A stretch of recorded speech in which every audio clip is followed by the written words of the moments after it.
Frequentemente, pessoas me perguntam: como posso ficar cheio do Espírito? Nós recebemos a ordem de ficar cheios, mas como vamos obedecer? Como a presença e o poder do Espírito Santo podem se tornar reais em nossa vida? Esse é o ponto-chave do planeta. Tudo o que eu disse até aqui sobre ficar cheio do Espírito Santo será somente um artigo interessante, sem relação direta com nossa vida, se não tivermos nós mesmos a experiência ficar cheio do Espírito. É interessante que em nenhum lugar a Bíblia nos dá uma fórmula clara e concisa de como ficar cheio do Espírito. Creio que isso é assim porque a maioria dos crentes do primeiro século não precisavam que alguém lhes dissesse isso. Eles sabiam que a vida normal do cristão é vida cheia do Espírito. O fato de nós estarmos tão confusos sobre esse assunto hoje em dia é uma prova triste do baixo nível espiritual da nossa vida.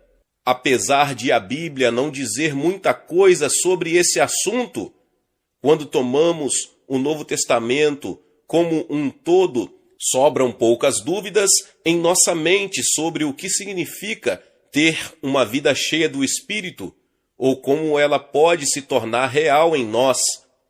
Eu creio que o ensino do Novo Testamento sobre como ficar cheio do Espírito Santo pode ser resumido em 3 expressões: compreensão, submissão e andar pela fé. Em primeiro lugar, é preciso ter compreensão. O primeiro passo para ficar cheio do Espírito Santo é compreensão. Há certas coisas que nós precisamos saber e compreender. Verdades que Deus revelou em sua palavra, a Bíblia. Algumas dessas verdades já foram mencionadas, mas vamos recapitulá-las para ter certeza de que as sabemos bem. Quais são elas? A primeira verdade que precisamos compreender é que Deus nos deu o seu Espírito Santo e que Ele mora em nós. Se eu aceitei a Cristo como meu Salvador, o Espírito de Deus habita em mim. Lembre-se, eu não preciso necessariamente sentir sua presença, mas isto não quer dizer que Ele esteja ausente. Precisamos compreender que sua presença é um fato. Deus prometeu que o Espírito viveria em todos os que pertencem a Cristo, e Deus não pode mentir. Nós aceitamos esse fato pela fé. Também devemos compreender que Deus ordena que fiquemos cheios do Espírito. Isso significa que é sua vontade que você fique cheio, e recusar-se a ser cheio é agir contra a vontade de Deus. É uma ordem, e por isso é vontade dele. Talvez assim fique ainda mais claro: Deus quer nos encher com seu Espírito. Isto é algo maravilhoso para mim. Deus não nos dá uma medida cheia do Espírito, resmungando ou de má vontade. Não, Ele quer que nossas vidas sejam controladas e guiadas pelo Espírito Santo. Ora, se vós, que sois maus, sabeis dar boas dádivas aos vossos filhos, quanto mais o Pai Celestial dará o Espírito Santo aos que lhe pedirem. Lucas 11:13. Se você não está cheio do Espírito, tenha certeza de que não é porque Deus não quer. A culpa é totalmente sua. Isso nos leva a outro ponto que devemos compreender, que é a presença do pecado em nossa vida. O que é que bloqueia a ação do Espírito Santo em nossa vida? É o pecado. Antes de podermos ficar cheios do Espírito Santo, temos de resolver honesta e completamente todos os pecados conhecidos em nossa vida. Isso pode ser doloroso quanto nos dispomos a encarar coisas que temos escondido ou nem mesmo reconhecido em nossa vida. mas sem uma purificação dos pecados, não podemos ficar cheios do Espírito. E o primeiro passo para a limpeza é reconhecer a presença do pecado. A maioria de nós deve, uma vez ou outra, ter tido a experiência de ter canos entupidos em casa, de modo que a água só saía a conta-gotas ou cessava de todo. Onde eu moro, no norte da Califórnia, raramente fica muito frio, mas me lembro de uma vez em que a temperatura caiu abaixo de zero. Apesar de os canos que trazem a água da fonte na montanha estarem bem fundo, abaixo da terra, eles congelaram totalmente.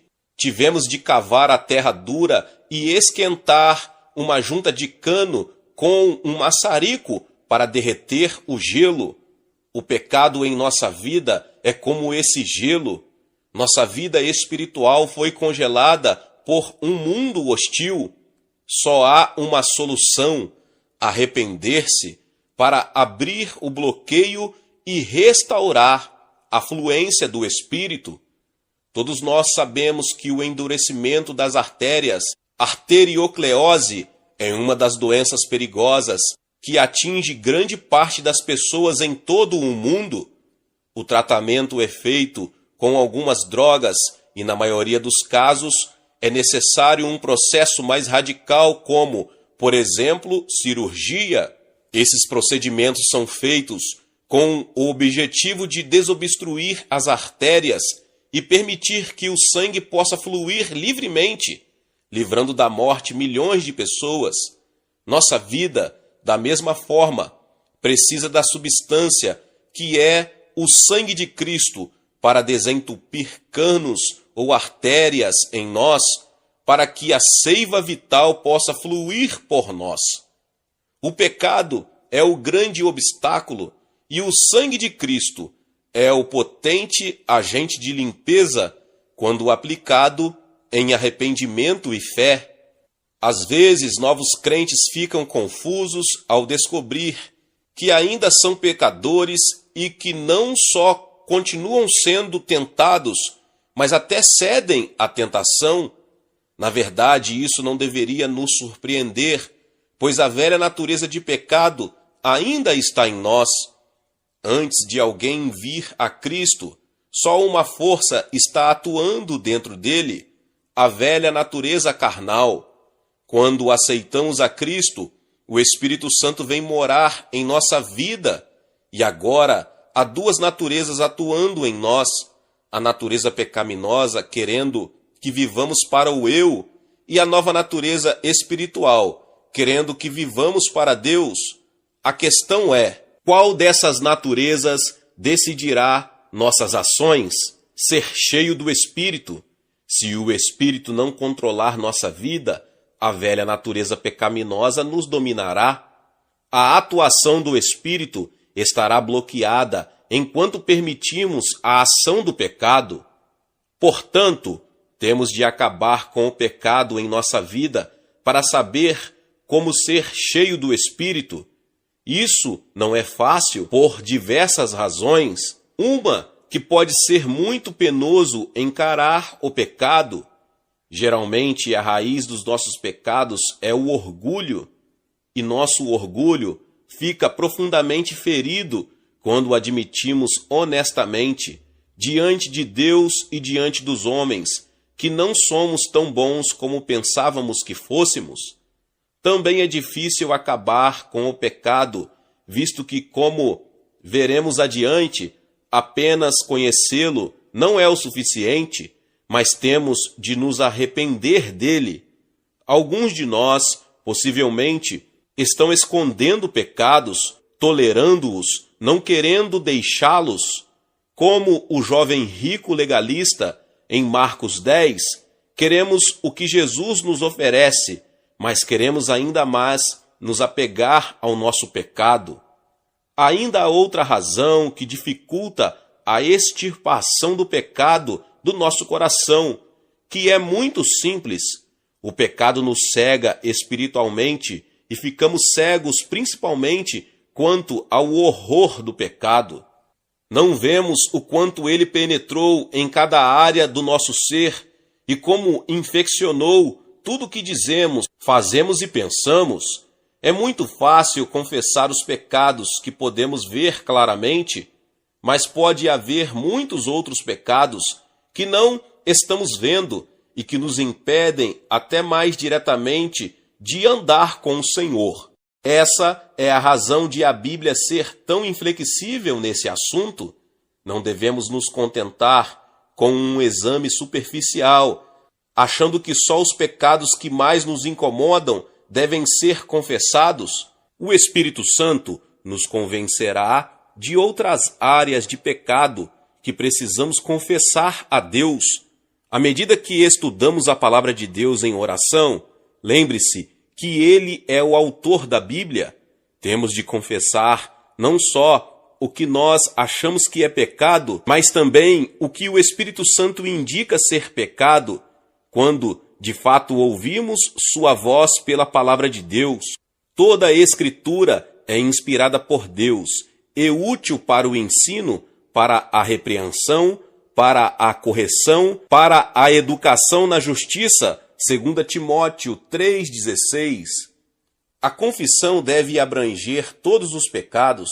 Cantares de Salomão nos adverte das raposinhas que devastam os vinhedos, 2,15. Isto é um exemplo de como pecadinhos podem destruir nosso fruto para o Senhor. Pode haver orgulho, inveja ou amargura em nós. Pode ser fofoca, impaciência, indelicadeza ou um temperamento não controlado. Tudo que faça a vida dos que vivem ao nosso redor mais difícil. Talvez você deva trazer pensamentos impuros ao Senhor, para que Ele o limpe deles. Glutonaria ou preguiça devem ser enfrentadas. Talvez o Espírito Santo esteja nos chamando a atenção pelo uso do nosso tempo, ou do nosso dinheiro, ou sobre o nosso estilo de vida, ou sobre o uso ou abuso de algum dom que Ele nos deu. Pode ser que estejamos tratando com frieza e indiferença uma pessoa chegada a nós. Em outras palavras, devemos trazer a Deus qualquer pecado que consigamos identificar para que seja confessado. O pecado existe sob qualquer forma e o Espírito deve nos guiar quando examinamos nossa vida em oração. Recentemente, um jovem veio falar comigo, dizendo que tinha perdido o Espírito Santo. Eu lhe respondi que ele não tinha perdido o Espírito Santo, mas talvez o tenha entristecido com algum pecado específico. Ele disse que não se lembrava de nenhuma coisinha que pudesse estar entre ele e Deus. Eu lhe perguntei como está seu relacionamento com seus pais. Bem, não é dos melhores, foi sua resposta. Eu cavei mais fundo e perguntei: você honra seu pai? Ele concordou que tinha pecado nesta área. E eu disse a ele: por que você não vai e tem uma conversa franca e direta com ele, confessando seu pecado, caso você esteja errado? Ele fez isso, e alguns dias depois voltou com um grande sorriso dizendo: relacionamento restabelecido. Há ainda outra afirmação a ser feita sobre confissão de pecados. Temos de ser honestos quanto aos vários pecados que cometemos, mas o maior de todos é que não deixamos Cristo governar nossa vida. A pergunta mais básica que um cristão pode fazer é esta: quem está dirigindo minha vida? Eu ou Cristo? Enquanto tentarmos manter o eu no centro das nossas vidas, o pecado será sempre um problema sem solução e nossa vida será marcada por derrotas e desânimo. É impressionante quantos cristãos não querem se submeter ao senhorio de Cristo. E o Novo Testamento está cheio de afirmações de Cristo exigindo nossa entrega total. Se alguém quer vir após mim, a si mesmo se negue, dia após dia tome a sua cruz e siga-me. Lucas 9:23. Como é fácil para nós fixar nossos próprios objetivos, agir conforme nossos próprios objetivos, agir conforme nossos próprios motivos, satisfazer nossos próprios desejos, sem sequer perguntar a Deus qual é sua vontade. Ele nos diz que devemos renunciar a nossos planos e hábitos e segui-lo, e nos diz que devemos abdicar do governo da nossa vida e deixá-lo governar tudo o que somos e fazemos. Ele morreu por todos, para que os que vivem não vivam mais para si mesmos, mas para aquele que por eles morreu e ressuscitou, 2 Coríntios 5:15. Você reconheceu a maneira completa e trágica com que o pecado dominou sua vida e está disposto a submeter tudo à autoridade e à direção de Cristo? Temos de compreender também que o Espírito Santo está em nós e que Deus quer que nossa vida seja controlada por Ele. Antes temos de compreender nosso pecado em toda a sua dimensão, e o que mais precisamos é responder à pergunta crucial: quem está controlando nossa vida, nós ou Cristo? Só quando compreendermos tudo isso, poderemos passar para o segundo passo. E o segundo passo é a submissão. O segundo passo para ser cheio do Espírito Santo é o que nós podemos chamar de submissão. O que eu quero dizer com isso? Com submissão, eu me refiro à renúncia aos nossos métodos, procurando, acima de tudo, submeter-nos a Cristo como Senhor, ser governados por Ele em todas as áreas da nossa vida. Vemos a importância disso no que foi dito antes sobre a maneira com que o pecado bloqueia o controle do Espírito Santo. A essência do pecado é a vontade própria, egocentrismo e, ao invés de cristocentrismo, para sermos cheios do Espírito, controlados e dominados por Ele, temos de colocar a Cristo no centro da nossa vida e tirar de lá o eu, ou seja, submeter-nos a Ele, permitir que Ele se torne Senhor em nossa vida. Como concretizar isso? A meu ver, há duas etapas para conseguir. Em primeiro lugar, arrepender-se e confessar. Acabamos de constatar que uma das coisas que temos de compreender é a profundeza do nosso pecado. Mas só compreender não é suficiente. Temos de confessar o pecado a Deus e nos arrepender desses pecados. Muitas pessoas sabem que são pecadoras, podem até fazer uma lista dos pecados que são um problema para elas. Às vezes ficam tristes com a situação e gostariam que as coisas fossem diferentes, mas nunca mudam. Por quê? Porque nunca confessaram os pecados a Deus, arrependendo-se deles. Há uma diferença entre confessar e se arrepender. Embora a Bíblia veja as duas coisas muito próximas uma da outra, como dois lados de uma moeda, confessar é reconhecer o pecado, é admitir diante de Deus que eu sei que sou pecador, porque há certos pecados que eu sei que cometi. O maravilhoso da questão é que Deus prometeu nos perdoar quando formos a Ele em humilde confissão. Uma das grandes promessas da Bíblia em 1 João 1,9. Se confessarmos os nossos pecados, Ele é fiel e justo para nos perdoar os pecados e nos purificar de toda a injustiça. Arrepender quer dizer renunciar ao pecado.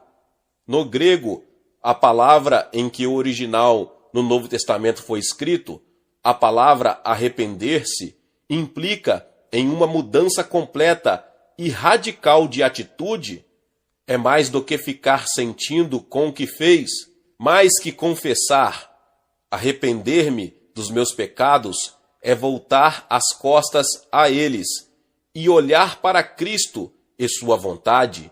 Se eu sou culpado de pensamentos maus, renuncio a eles quando me arrependo e decido, pela graça de Deus, encher minha mente com coisas que o honrem. Se eu maltratei alguém ou o tratei de maneira pouco amorosa, eu decido fazer tudo o que for necessário para substituir minha indelicadeza por atitudes amáveis. Se meu estilo de vida não está agradando a Deus, eu vou mudá-lo para encaixá-lo mais na vontade de Deus. Arrependimento é conscientemente voltar as costas para os pecados. Lembra-te, pois, de onde caíste e arrepende-te. Apocalipse 2:5.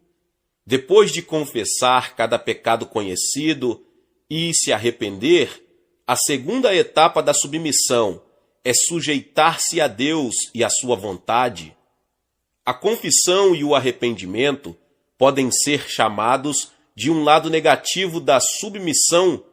Implicam em livrar-se de tudo que impede que Deus controle a nossa vida. Sujeitar-se a Deus pode chamar de o lado positivo. Envolve colocar-nos total e completamente, da melhor maneira que podemos, nas mãos de Deus, em completa submissão à sua vontade para a nossa vida. No capítulo 6 de Romanos, essa etapa de sujeição é apresentada com clareza. Paulo fala primeiro de como o pecado nos governou no passado, mas agora nós pertencemos a Cristo. Não vivemos mais para nosso antigo dono, o pecado. Vivemos agora para Cristo, nosso novo dono. Por isso não devemos ceder ao pecado, mas nos sujeitar a Deus. Não ofereçais cada um os membros do seu corpo ao pecado como instrumentos de iniquidade, mas oferecei-vos a Deus como ressurretos dentre os mortos e os vossos membros como instrumentos de justiça. Romanos 6,13. Paulo continua dizendo-nos que nós fomos libertados da escravidão ao pecado, não pertencemos mais ao pecado, mudamos de dono. No primeiro século, um escravo podia ser comprado a qualquer momento e assim ser propriedade de outro. Da mesma maneira, nós fomos comprados pelo sangue de Cristo e agora pertencemos a Deus. Uma vez libertados do pecado, fostes feitos servos da justiça. Romanos 6,18. As palavras traduzidas por oferecei-vos a Deus têm um significado muito bonito na língua grega. Outras versões as traduzem de diversas maneiras. Ponham-se nas mãos de Deus, Filipes. Entreguem-se a Deus, BLH. Apresentai-vos a Deus, IBB. O significado mais exato da palavra oferecer-se é colocar-se à disposição de alguém. Em outras palavras, quando nós nos entregamos a Cristo, não simplesmente nos tornamos e esperamos que Deus faça alguma coisa através de nós.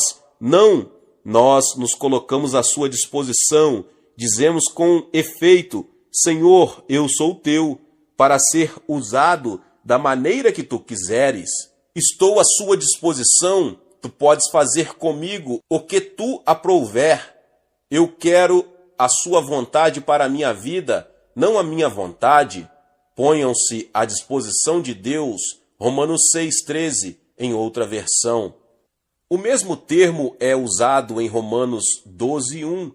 Rogo-vos, pois, irmãos, pelas misericórdias de Deus, que apresenteis os vossos corpos por sacrifício vivo, santo e agradável a Deus. Isto inclui todas as áreas do nosso ser, nossas capacidades, nossos dons, nossos bens, nossa família, mente, vontade, emoções.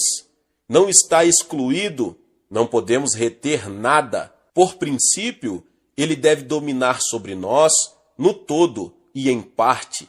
Esse versículo nos recorda os sacrifícios do Antigo Testamento. aqueles que o israelita apresentava totalmente a Deus, ele não podia ficar com nenhuma parte. Tudo era consumido no altar. Nossa submissão deve ser exatamente assim. Sujeição, entrega total, é uma rendição incondicional. Estou reconhecendo cada vez mais que esta sujeição é uma ação nossa definida e consciente em obediência à palavra de Deus. Na verdade, isso deveria acontecer na hora da nossa conversão, quando nos arrependemos e recebemos a Cristo, não somente como Salvador, mas como Senhor. Mas para pessoas, a sujeição só vem num momento de crise, depois da conversão.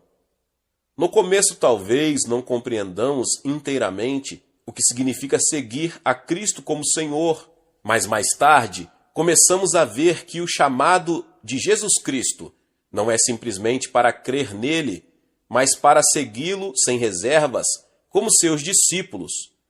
Quando estamos confusos quanto ao senhorio de Cristo, devemos partir imediatamente à ação. Nossa intenção deve ser de submissão completa e definitiva, em princípio, mesmo se o Espírito Santo, nos meses seguintes, nos mostrar outras áreas em nossa vida que devem ser entregues. Na verdade, esta é uma das provas de que, se nos submetermos, colocando-nos à disposição de Deus, Ele nos dirige a novas áreas que devem ser entregues. O Espírito Santo vai nos testar muitas vezes para ver se estamos mesmo falando sério. Ele pode até nos pedir que entreguemos algo em princípio que realmente Ele não quer que entreguemos, mas que estejamos dispostos a entregar. Nós devemos lhe dar liberdade para fazer o que quiser em e através de nossa vida. Algumas ilustrações nos ajudarão a compreender melhor esta questão de entrega à vontade de Deus.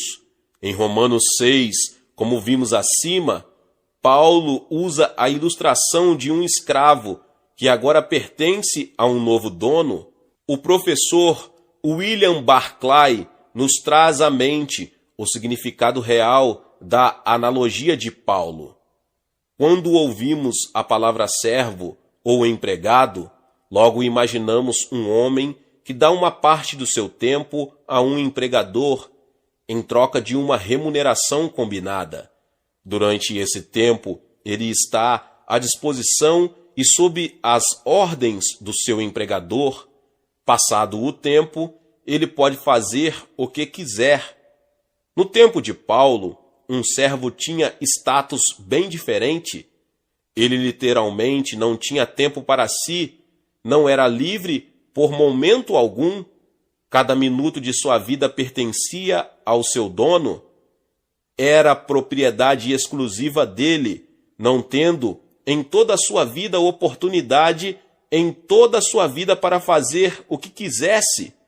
No tempo de Paulo, um escravo nunca poderia fazer o que quisesse. Era-lhe impossível servir a dois senhores, porque era propriedade exclusiva de um. Esse é o quadro que Paulo tem em mente. O paralelo entre o escravo do tempo de Paulo e o cristão não é bem exato, como o próprio Paulo diz, porque, em certo sentido, o cristão é uma pessoa mais livre do mundo, desde que conheça a liberdade espiritual que Cristo traz.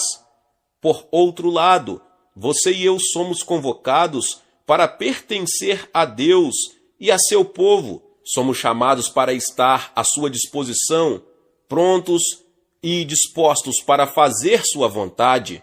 Paulo disse a Tito que Cristo deu a si mesmo por nós para nos livrar de toda maldade e fazer de nós um povo puro que pertence somente a Ele e que se dedica a fazer o bem. Tito 2,14 BLH. Uma outra ilustração talvez nos ajude a compreender completamente o que estou querendo dizer.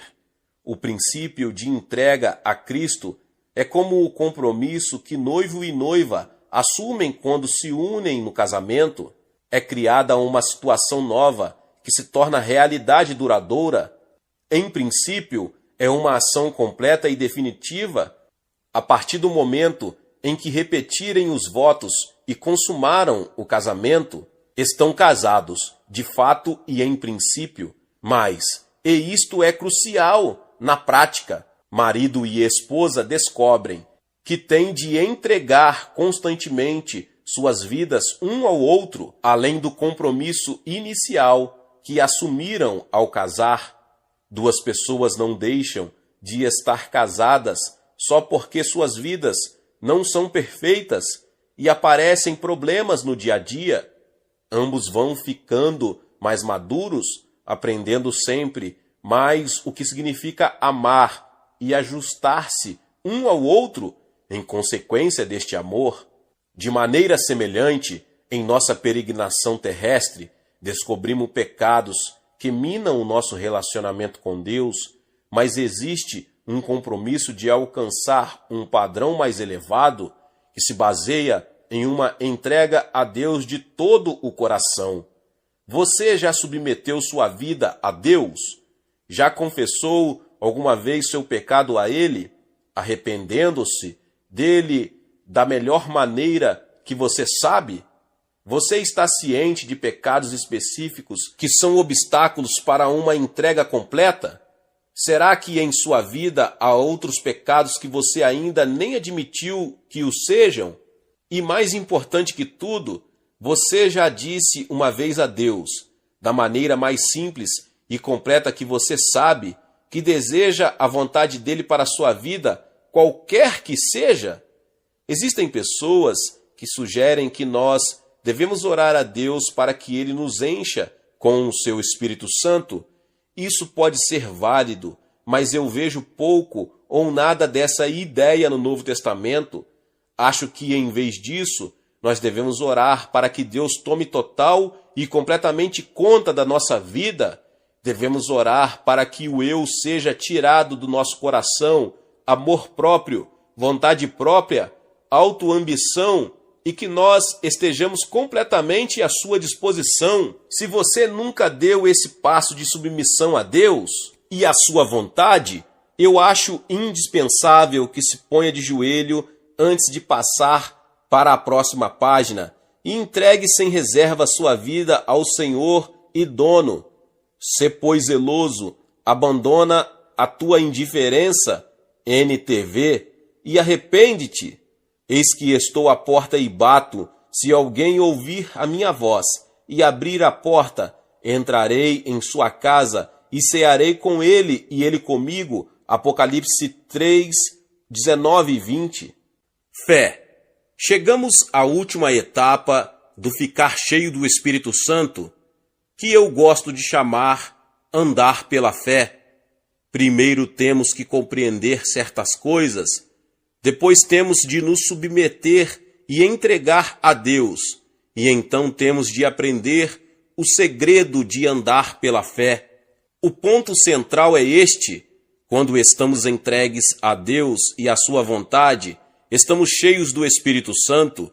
O Espírito Santo nos controla e domina. Agora, a partir desta verdade, temos de agir e andar, ou viver na verdade plena de que Deus já nos encheu e que estamos sob seu controle. O apóstolo Paulo põe isto nestes termos: assim também vós considerai-vos mortos para o pecado, mas vivos para Deus em Cristo Jesus. Romanos 6, 11. O termo grego traduzido por considerar era, às vezes, usado no comércio e na matemática.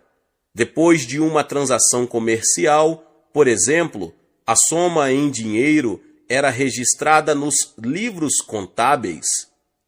Esse ato era evidência de que o negócio estava concluído e que o pagamento havia sido feito. Quando nos entregamos a Cristo e o seguimos como Senhor de nossa vida, sabemos que alguma coisa aconteceu. O Espírito Santo tomou conta de nós para nos guiar e dar poder. Vivemos agora pela fé, considerando-nos mortos para o pecado e vivos para Deus. Nós estamos cheios do Espírito Santo. Agora devemos viver à luz dessa verdade. Não é fazer de conta, é agir com base na promessa de Deus. O Dr. John Stott explica isto assim: considerar não é fazer crer, não é forçar nossa fé a crer em algo que nós não cremos.